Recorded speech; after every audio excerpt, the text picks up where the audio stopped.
Shalom. Saya pernah diberkati dari hamba Tuhan, bukan dari bangsa kita, dari luar.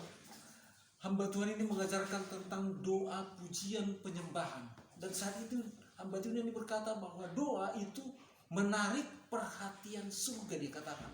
Waktu kita datang sungguh-sungguh kepada Tuhan, memohon dengan sungguh-sungguh, menyampaikan isi hati kita, dikatakan itu menarik perhatian surga, dikatakan. Dan dia katakan, diajarkan saat itu, kita kalau berdoa itu jangan satu arah, kita harus mendengar juga. Tuhan mengizinkan Tuhan berbicara, dia dikatakan seperti itu. Jadi dikatakan doa itu menarik perhatian surga. Terus dikatakan pujian, dikatakan itu dari Mazmur 22 ayat 4, bahwa Tuhan bertahta di atas puji-pujian orang Israel. Jadi saat itu waktu dikatakan pujian itu membangun tahta Tuhan, dia katakan seperti itu. Nah, terus saya sedang menunggu tentang penyembahan. Dan saat itu hamba Tuhan ini tidak menerangkan banyak tentang penyembahan. Padahal saya sedang menunggu-nunggu itu. Dan dikatakan ya penyembahan itu ya kehadiran Tuhan. Dan saya juga banyak diberkati dengan hamba-hamba Tuhan dari gereja-gereja. Bahkan di gereja kita ini yang DNA-nya itu buah pujian penyembahan. Saya banyak diberkati. Tetapi saya menyampaikan tentang penyembahan dari versi saya. Jadi penyembahan yang saya tahu itu tentang kehadiran Tuhan. Kita tahu bahwa Allah itu maha hadir. Nah, jadi kita bisa menyembah Dia, bisa sujud, bisa melompat, itu karena Allah itu maha hadir. Bahkan agama-agama yang lain juga mereka sujud menyembah Tuhan. Nah, dan saya sampaikan, jadi penyembahan yang saya sampaikan ini bahwa kehadiran Tuhan itu kehadiran Tuhan itu benar-benar kita rasakan hadir, dan event itu dia benar-benar hadir dan kita rasakan damai sejahtera, sukacita yang melampaui segala akal, yang tidak bisa digambarkan. Bahkan saudara tahu, waktu kita rasakan kehadiran Tuhan itu, kita bisa menangis. Bukan menangis karena ada masalah, bukan, karena sukacitanya luar biasa sampai kita mengeluarkan air mata, karena tidak bisa kita gambarkan indahnya hadirat Tuhan itu. Dan saudara tahu, itu saudara-saudara kita dari agama-agama lain, orang-orang radikal, karena mereka dasarnya radikal, bukan dari agama Kristen. Yang radikal sering mereka menemukan ini. Waktu di jamaah Tuhan mereka menangis, dan dia katakan itu Tuhan itu baik. Selalu mereka berkata begitu, karena mereka orang radikal. Waktu di jamaah Tuhan mereka langsung berubah. Dan ini yang mau saya sampaikan, Tuhan, penyembahan ini yang akan merubah hidup seseorang dan saya sendiri. Kenapa saya tinggalkan semuanya dan saya menjadi pelayan Tuhan sepenuh waktu? Karena saya merasakan ini. Saya merasakan yang tidak pernah saya temukan. Indah sekali, luar biasa. Itu jamahan Tuhan, itu luar biasa, saudara-saudara. Dan saya bisa gambarkan saudara-saudara tentang penyembahan ini. Saudara tahu di dalam tabernakel Musa itu ada halaman, ada ruang kudus, ada ruang maha kudus. Halaman itu dikatakan diinjak bangsa-bangsa. Ruang kudus itu di sana ada meja roti sajian, berbicara firman Tuhan.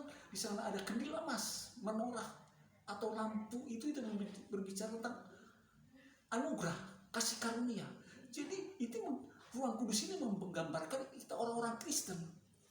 Jadi mungkin saudara-saudara menjadi pemberita Injil, bahkan saudara mungkin nabi, bernubuat. Bahkan dikatakan itu meja roti saja. Terus menorah itu gambar kasih karunia, lambang kasih karunia. Mungkin saudara berkarunia, karunia kesembuhan, menyembuhkan orang sakit, membangkitkan orang mati sekalipun. Itu dalam karunia-karunia yang lain, marifat dan lain-lain.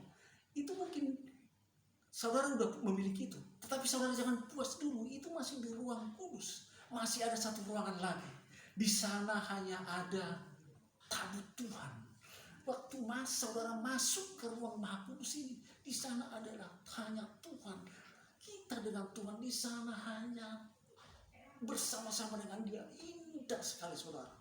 Di sana tidak ada lagi meja roti sajian, di sana tidak ada lagi kandil emas, di sana hanya tabut Tuhan, artinya kelambang kehadiran Tuhan. Itu indah sekali, saudara. Dan saya mau sampaikan kepada saudara, saya percaya ini yang akan merubah segala sesuatunya, baik secara perorangan. Dan saya percaya, kenapa saya percaya bumi ini akan dirubahkan karena kasih Tuhan. Karena saya percaya ini, karena firman Tuhan berkata, Yohanes 12 ayat 32, firman Tuhan berkata, dan aku, kata Tuhan Yesus, apabila aku ditinggikan, aku akan menarik semua orang datang kepada. Waktu kita meninggikan Tuhan, dan akan menarik semua orang datang kepada. Saya tahu saudara, penginjilan kita harus menginjil, karena amanat agung, pergi jadikan semua bangsa milikku. Dan itu memang keharusan bagi kita gereja, harus menginjil. Itu bagian kita. Dan saya tahu bagian Tuhan ini. Dan aku, kata Tuhan, bila aku tinggikan, aku akan menarik semua orang datang kepadaku, kata Tuhan.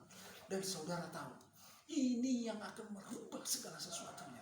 Waktu hadirat Tuhan, waktu hadirat Tuhan itu melingkupi seluruh bumi, maka bumi akan penuh dengan kemuliaan. Pengenalan tentang kemuliaan Allah akan melingkupi seluruh bumi. Itu maka saya percaya saudara-saudara, ini akan merubah segala sesuatunya. Jadi penyembahan, saudara-saudara, yang saudara yang merasakan apa yang saya katakan, sudah merasakan apa yang saya katakan, saudara pasti mengerti apa yang saya katakan ini. Tetapi saudara yang belum merasakan yang ke tingkat, ke level ini, saudara cari terus. Saya orang masuk karena saya tahu ini hanya kasih karunia Tuhan. Jadi terus datang kepada Tuhan dengan segenap hati, menantikan Tuhan, maka Tuhan akan, waktu Tuhan hadir, maka yang disebut penyembahan itu. Jadi penyembahan itu saudara, itu Tuhan yang hadir. Kadang-kadang kalau kita datang belum tentu, tetapi kalau dia hadir, bukan hanya di gereja saja, di mana saja saudara, dia bisa hadir. Jadi pujian, doa, menarik perhatian Tuhan, dikatakan hamba Tuhan itu. Pujian membangun takhta Tuhan, penyembahan, kehadiran Allah yang merubah saudara dan saya, yang merubah seluruh bumi ini. Tuhan Yesus memberkati. Haleluya.